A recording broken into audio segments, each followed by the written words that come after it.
Good evening, everybody. Welcome to We the People Prepping. My name's Dan. Some of you may know, some not. Yesterday, I was the victim of a attempted mugging at a truck stop. It was getting dark, but not dark yet. And I'd parked my truck. I went in, used the bathroom, get me something to eat. Well, I come back out, and I'm constantly looking around, but there wasn't anybody around. Well, I unlocked the door to my truck. I open up the truck, and all of a sudden I hear somebody run up behind me. They shoved me into the door and up against the steps of my truck. Now, I don't really carry a whole lot of money on me. I mean, you know, all I had in my wallet was $30 anyhow. You know, I usually use my debit card for transactions and stuff. I just keep small amounts of cash for little odds and ends. But, you know, the thing was, I keep a rather large, well, I did keep a rather large knife tucked beside my seat, between the seat and the fire extinguisher in my truck. So when they shoved me into my truck, I pulled the knife and just stuck it behind me. I just swung it back behind me, and I planted the knife in one of the attacker's legs, and it actually went through from the front to the back. It was, like I said, it's a rather large knife. And anyhow, when they pushed me up against the truck, one of them had hit me in the back of the head with what's called a blackjack. I mean, I got a nice knot on the back of my head here, but I've had a headache ever since. But you know, the ambulance came out, checked me out, and everything. So, and I don't want to go to the hospital and spend 11 hours in a hospital at you know, getting checked out. So, but my biggest problem was, well, after I got the one guy the other one went to run away. Well, with all the commotion going on, some of the other drivers had heard heard me scream, and heard the guy scream especially. But they come running. One of the other drivers clotheslined the guy as he was trying to run away. Anyhow, we got everybody, and the police show up. Now, you know, you think everything's good. Police are here. You know, they'll take them. You know, no, everything wasn't good. You know, I carry self-defense tools in my truck. We'll leave it at that. And I'm licensed. I can carry anywhere I go, except for Washington, D.C.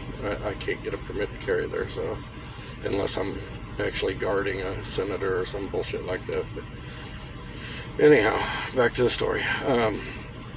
Cops show up. They see that I have blood on me, and they see the knife in the guy's leg. So naturally, they assume that I attacked him.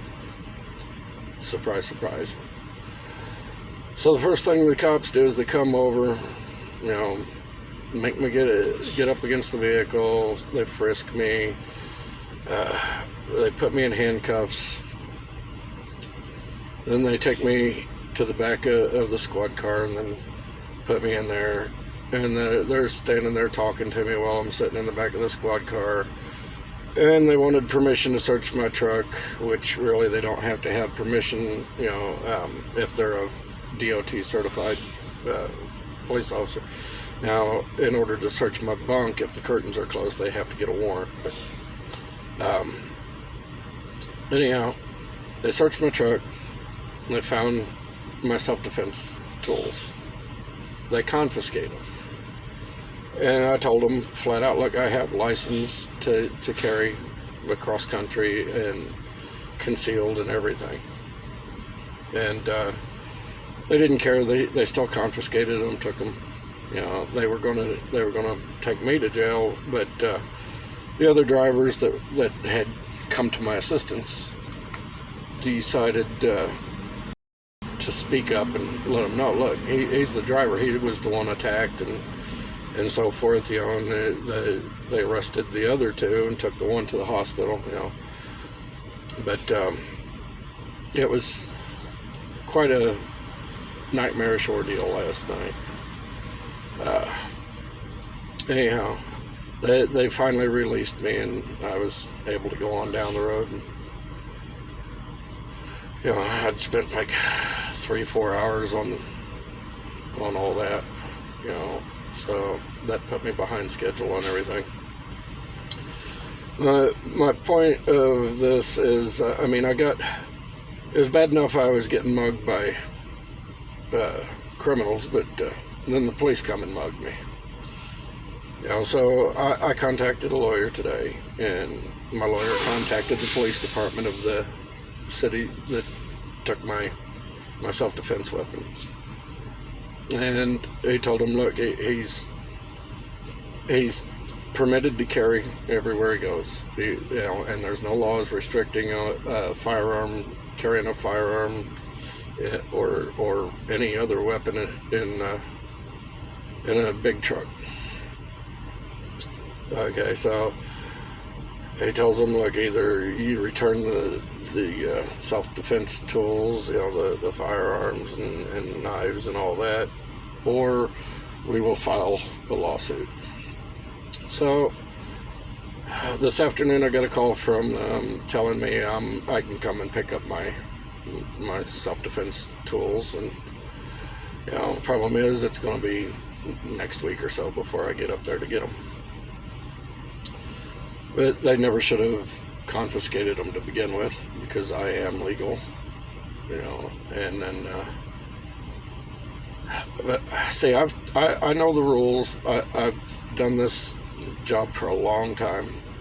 You know, I keep up to date on all the trucking regulations and the laws concerning these kinds of things. And anyhow, I will be going and getting my stuff back, because the stuff they took is almost $2,000 worth of equipment. And you know, it's pretty sad that I was the one that was treated as though I was the criminal. You know, now truck stops are a dangerous place, period. Okay, you could easily get ran over, backed into, all sorts of stuff. But on top of that, there is a lot of crime that happens at truck stops. People get mugged, raped. I mean, there's murders that happen at truck stops. You know, granted, they have been getting a lot safer over the years. They've started putting security cameras around, you know, and putting up better lighting. Some truck stops now actually have roving security that drives around and spotlights and does all that. Because, you know, you look at a truck stop, it's fairly dark. I mean, especially between the trucks, and a lot of times we have to walk between the trucks and stuff, you know, especially doing a pre-trip and a post-trip and all that. There's tons of places to hide.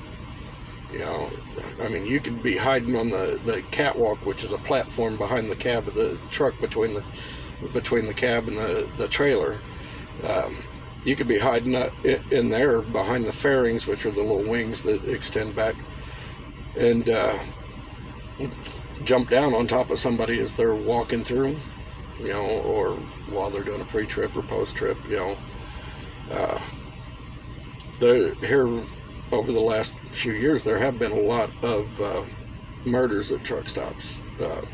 People having their trucks broken into, shot, you know. Last year, we were at a Love's on I-65, just outside of Louisville in Indiana, exit 16. Me and my wife went into restaurant, or go into the restaurant to get something to eat, and some guy out in the parking lot in a car, not in a big truck, pulled out a gun and just started firing randomly. Not sure what his problem was. They locked down the truck stop. They called the police. The police were there fairly quick. They wound up shooting the guy, I believe, and but they didn't kill him. And we were trapped in the truck stop for maybe 45 minutes or so. Weren't able to go nowhere. They wouldn't unlock the doors and let anybody in or out. But about 3 years ago, about 2 or 3 years ago, we were in Pennsylvania, right before you go into New York State, at a Love's truck stop there as well. And me and my wife, and we had our dog with us. It was like 3 o'clock in the morning. Me and my wife, we were back there asleep, had the curtains closed and everything. And all of a sudden we started hearing the dog growling, which woke us up, and because he never growls. He don't bark, he don't growl. I mean, he's growling like you wouldn't believe. And so I turned on the bunk light, and about the time I turned on the bunk light back there, the passenger door came open. Somebody was out there jimmying open my door. And they opened up the door.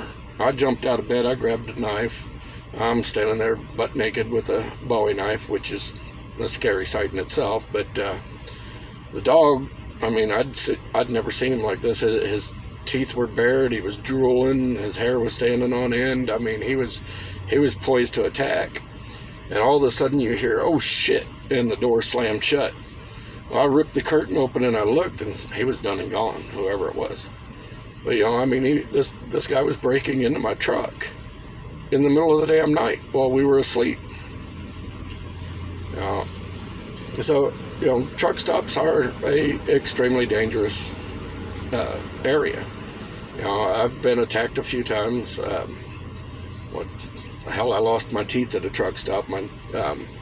I'd stopped, I was hauling a load of cigarettes, and somebody had followed me apparently from where I'd got loaded at, and I drove like 400 miles. That's a good long ways for somebody to follow, but you got to think how much a truckload of cigarettes is worth. So I mean, it would be worth it if they could get the load from me. But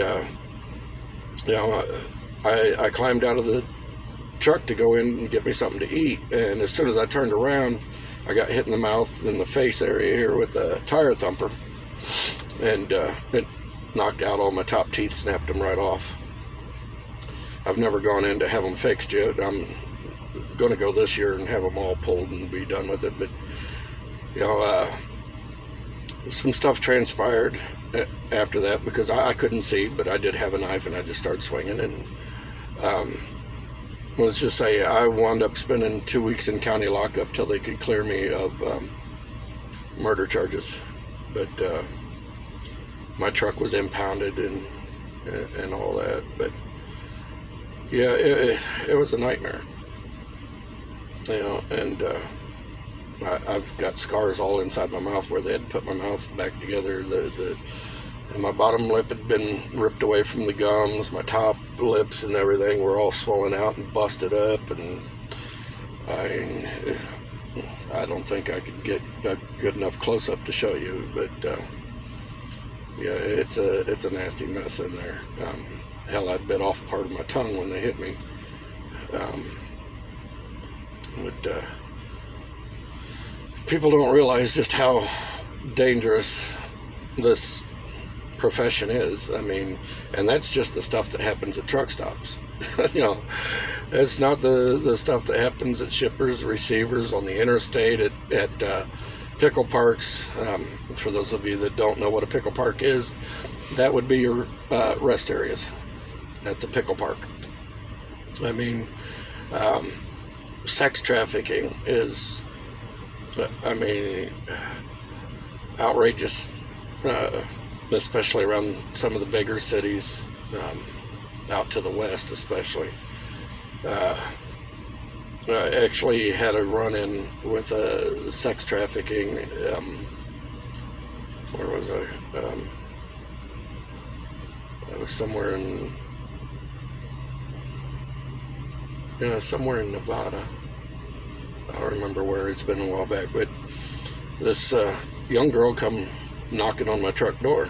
Couldn't have been more than 16 years old, and asking me, if I wanted company, and you could see her eyes were watering. She was tearing up as she was talking, and I knew that this was not what she was wanting. Something was wrong here. So I told her, look, you need help. Don't say yes or no. Just blink twice. And she blinked twice. So I told her, okay, get in the truck. So I got her in the truck. I closed up the curtains and I called the police. Okay, and in order to keep the people from coming to the truck to try to get her back, we had the curtains closed so that they couldn't see in, but we stood inside the truck and just rocked the truck back and forth. Well, the cops showed up, and they come knocking on the door, and I told them, look, and she got out of the truck and went to the police. I told them, look, somewhere in this parking lot are the people that kidnapped her and are trying to force her in. Well, I'd already talked to them about this on the phone anyhow. Well, they had the truck stop surrounded, and they had officers that started coming through the truck stop. They caught the guys that were sex trafficking, and she was returned home. This has been several years ago. And the funny thing about it was it didn't get any damn media coverage whatsoever. At the time it wasn't a hot issue, I guess. But things out here on the road can be scary. And I'm the type of person, I'm constantly, you can see in the videos, I'm constantly looking around, because I never know what's coming at me or who's going to do what. So I'm constantly scanning my area, listening to what's going on around me. And so for the guys last night to get me like they did, that's highly unusual. Now, the other part of that story of what happened last night, though, because when I was talking to the cops this afternoon, when they'd called me and told me I could come and get my self-defense tools, that I found out some information about the people that had attacked me. These guys had no criminal records, no criminal past whatsoever. And no, they weren't black or Hispanic or nothing like that. They were white people, okay, just so we get that clear. But I found out that it was a father and a son. And the son was the one that got clotheslined. He was only 19. But I found out too that his wife and a 3-year-old were sitting in a car on the other side of the parking lot. And the story behind, from what I was told, was that they'd lost their jobs, they'd lost their home, they were desperate, they had been to several shelters and got turned away because they were full, and they needed money. So they turned to what they thought they could do. And it's a sad thing, but if they would have just come up and asked me for some money and let me know the situation, I would have gladly helped them out. But I guess that they'd been turned away by so many people, they gave up hope of anybody helping. So they thought that they could take what they needed. And, you know, I feel horrible for them, you know, because they didn't ask to be put in this situation, you know. But at first I was angry as hell, but now I feel really bad for them, you know. And I did tell the police that I don't want to press charges. I want to drop all the charges. I mean, these people have suffered enough. You know, I wasn't really hurt. I mean, yeah, my food got crushed on the ground, but you know, that's not a big deal. I mean, these people were so desperate that they turned to crime. And what does that say about the state of affairs in this country? You know, it's horrifying to think that could have been any one of us. You know,